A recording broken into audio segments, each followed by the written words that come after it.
Assalamualaikum warahmatullahi wabarakatuh. Perkenalkan, kami dari kelompok 1. Di sini kami akan mempresentasikan hasil kerja kelompok kami pada mata kuliah Pengembangan Materi, Media, dan Sumber Belajar PKN di Sekolah Dasar dengan tema Identitas Diri, Keluarga, dan Masyarakat pada kelas 1, tema 1, dan subtema 1. Sebelum memulai presentasi, izin memperkenalkan diri. Saya Pepi Handayani, selaku moderator dan penyaji, dan rekan saya, Kadek Yusiana Putri, Nesya Evi Patmala, Nur Aida Giona, Putu Jodi Nugraha, dan Sindianita Putri sebagai penyaji. Baiklah, materi yang pertama akan disampaikan oleh Kadek Yusiana Putri. Saya Kadek Yusiana Putri, NPM 18160073. Di sini saya akan menjelaskan PPT di bagian slide kedua, yaitu tentang pengembangan materi belajar. Jadi, materi dalam kurikulum dapat dikembangkan dengan memperhatikan tahap perkembangan siswa, kesesuaian materi dengan lingkungan atau kebutuhan lingkungan setempat. Jadi di dalam materi mata pelajaran PKN di sekolah dasar kali ini kita membahas pada bagian kelas 1 dengan rangkaian materi identitas diri, keluarga, dan masyarakat. Jadi sesuai dengan materi tersebut kami menetapkan bahwa kami menggunakan tema pembelajaran tema 1 yaitu diriku dan subtema 1 identitas diri, keluarga, dan masyarakat. Terima kasih. Di sini selanjutnya ada pengembangan media belajar PKN kelas 1. Media terbagi menjadi 3 klasifikasi, yaitu media audio, media visual, dan media audiovisual, di mana media audio ini berfungsi untuk menyalurkan pesan dari sumber pesan ke penerima pesan. Contohnya radio, tape recorder, telepon, dan lain-lainnya. Selanjutnya ada media visual. Apa sih media visual itu? Media visual itu adalah media yang mengandalkan indera penglihatan. Contohnya seperti gambar, grafik, bagan, dan poster. Dan yang terakhir ada media audiovisual, merupakan media yang mampu menampilkan suara dan gambar. Contohnya seperti film, video dan gambar bersuara kayak video animasi kayak gitu. Penggunaan media sangat berpengaruh sekali ya terhadap keberhasilan peserta didik dalam mencapai tujuan pembelajaran PKN. Di samping itu dapat memotivasi peserta didik dalam mengikuti proses pembelajaran. Tanpa adanya media yang dipergunakan oleh guru atau calon guru dalam menyampaikan media pembelajaran akan membuat peserta didik cepat merasa bosan dalam mengikuti pembelajaran. Pada kesempatan kali ini, RPP yang kami buat di kelompok kami itu adalah media visual, yaitu media yang digunakan bisa berbentuk gambar maupun poster yang mencakup dari materi yang ditentukan. Jadi tujuan dari pembuatan media di dalam RPP kami itu adalah yang pertama, siswa dapat mampu menyebutkan identitas dirinya, keluarga, serta kerabatnya melalui media gambar seperti yang ada di dalam PPT yang dihadirkan mengenai identitas diri, yaitu ada gambar ayah, ibu, adik, kakak, dan kerabat lainnya. Dan yang kedua, siswa dapat mengamati perbedaan karakteristik anggota keluarga, yang dimana setelah mendengarkan cerita guru, siswa dapat menceritakan kebiasaan yang ada di dalam keluarganya dengan lancar. Yang ketiga, siswa dapat mampu melaksanakan dan memahami aturan yang berlaku di masyarakat yang harus dipatuhi. Seperti itu. Terima kasih. Nama saya Putu Jodi Nugraha.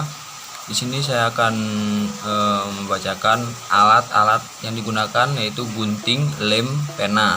Bahannya kertas manggis, kardus bekas. Alat dan bahan: kakak, adik, kakek, nenek, gambar hidup rukun bersama keluarga. Wati membantu Budi belajar. Wati membantu ibu memasak.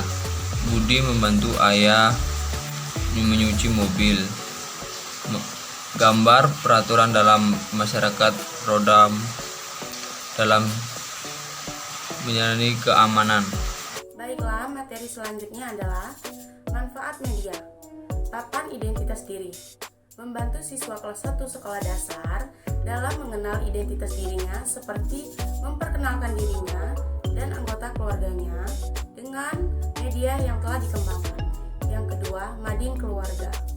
Mengenai materi hidup rukun dalam keluarga, dengan media ini membantu siswa bagaimana hidup rukun dalam keluarga. Dan yang ketiga, mading masyarakat. Dengan materi masyarakat yang menjelaskan tentang peraturan dan tata tertib dalam masyarakat, siswa dengan bantuan media secara langsung memberikan kemudahan memahami tata tertib dalam lingkungan masyarakat. Adapun kelebihan dan kekurangan dalam penggunaan media ini. Kelebihan yang pertama yaitu memudahkan siswa untuk memahami materi belajar, memberikan pengalaman belajar yang nyata kepada siswa, kemudian membuat suasana belajar yang menyenangkan, praktis, dan mudah dibawa pada saat hendak mengajar. Lalu kekurangannya yaitu media ini mungkin tidak akan bertahan lama jika terkena air, mudah rusak, dan mudah patah. Kemudian pengembangan sumber belajar PKN sekolah dasar kelas 1 yang terdapat di dalam FPP ini. Sumber belajar yang pertama yaitu berpedoman pada buku PKN untuk sekolah dasar kelas 1 jilid 1 dengan materi belajar yaitu keluarga dan masyarakat. Sumber belajar yang kedua yaitu buku ilmu pengetahuan sosial untuk sekolah dasar kelas 1 jilid 1 dengan materi bab 1 yaitu identitas diri, diriku, keluargaku, dan kerabatku. Sumber belajar yang ketiga yaitu buku tematik siswa terpadu kurikulum 2013 kelas 1 sekolah dasar yang bertemakan diriku. Assalamualaikum warahmatullahi wabarakatuh. Selamat siang semuanya. Kali ini kita akan belajar PKN tema 1 yaitu tentang diriku, subtema identitas diri, keluarga, dan masyarakat. Sebelum kita belajar, ada baiknya kita berdoa terlebih dahulu. Baiklah, berdoa dimulai. Berdoa selesai. Sebelum kita lanjut belajar, bagaimana kabarnya hari ini? Semoga kalian semua baik-baik aja ya dan semangat untuk belajar. Di sini kita akan belajar tentang identitas diri. Jadi apa sih manfaatnya kita belajar identitas diri? Jadi supaya nanti kita dapat memperkenalkan diri kita kepada semua orang yang baru kita kenal. Dan untuk itu di sini Ibu akan memberikan contoh bagaimana kita memperkenalkan diri kita kepada orang lain. Seperti menyebutkan nama lengkap, nama panggilan, dan alamat tempat tinggal. Oke, langsung saja Ibu contohkan. Halo semuanya, nama Ibu Cindy Arita Putri, dipanggil Cindy. Alamat tempat tinggal yaitu di Desa Tanjung Muara. Kalian bisa memperkenalkan diri kalian ya. Kemudian di sini kita bisa memperkenalkan identitas diri keluarga kita. Di sini Ibu punya contoh gambar. Nah, di sini ada gambar ayah. Jadi ayah adalah tugas seorang ayah yaitu bekerja. Kemudian di sini ada gambar ibu. Tugas seorang ibu yaitu memasak, mengurus rumah. Kemudian di sini ada gambar kakak. Ya, ini kakak. Kakaknya biasanya tugasnya yaitu menjaga adiknya. Kemudian di sini ada gambar adik. Ya, ini adalah adik. Ini tadi ayah, kemudian ibu, ini kakak, dan ini adik. Kemudian di sini ada gambar siapa?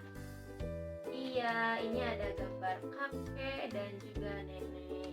Itu tadi sekedar pengenalan identitas diri keluarga. Selanjutnya, pembelajaran yang kedua yaitu ada di PKN. Di sini kita akan belajar mengenai hidup rukun di lingkungan keluarga.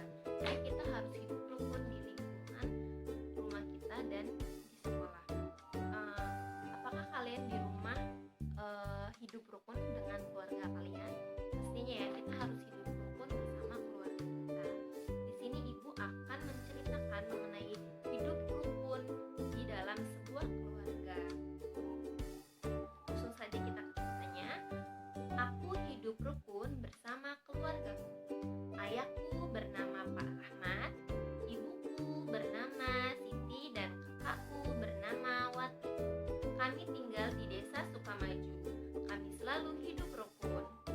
Nah, di sini ibu juga masih punya contoh gambar hidup rukun di keluarga. Ya, ini gambarnya. Jadi di sini ada gambar pertama, hidup rukun antara Ibu Siti dan Kakak Wati. Di sini kita bisa lihat Kakak Wati sedang membantu ibunya yang memasak di dapur. Kemudian gambar kedua, di sini ada seorang kakak yang membantu adiknya sedang belajar. Mereka saling hidup rukun. Dan gambar terakhir, di sini ada adik membantu ayah yang sedang mencuci mobil. Jadi mereka di sini sama-sama hidup rukun ya, hidup bahagia, hidup sejahtera. Jadi apa sih hidup rukun itu? Hidup rukun adalah hidup yang saling bersama, saling menyayangi, saling mengasihi tanpa adanya keributan. Itu adalah hidup rukun, hidup yang saling membantu, menolong, dan mengasihi. Pelajaran yang ketiga yaitu kita akan belajar mengenai peraturan yang ada di lingkungan masyarakat. Ini ibu akan membacakan cerita tentang lingkungan peraturan di masyarakat. Nah, sini ibu punya contoh gambar lagi ya. Kita punya namanya mading masyarakat. Ini adalah gambar mading masyarakat. Ya. Jadi di gambar yang pertama ini adalah contoh gambar peraturan yang ada dalam masyarakat yang harus dipatuhi. Yang pertama ini adalah gambar ronda malam untuk menjaga keamanan. Ya, biasanya yang ronda malam ini dilakukan oleh bapak-bapak. Kemudian gambar yang kedua, di sini ada kerja bakti warga desa. Jadi kita harus saling bergotong royong dalam lingkungan bermasyarakat. Nih seperti ini ya. Ini adalah contoh hidup rukun di dalam masyarakat. Ini namanya mading masyarakat. Nah, itulah tadi pembelajaran kita pada hari ini, tema 1 yaitu tentang kurikulum. Sampai sini apakah ada yang bertanya? Baiklah, kita akan menyimpulkan hasil pembelajaran kita pada hari ini. Untuk identitas diri, manfaat kita belajar identitas diri adalah supaya kita bisa memperkenalkan diri kepada orang lain.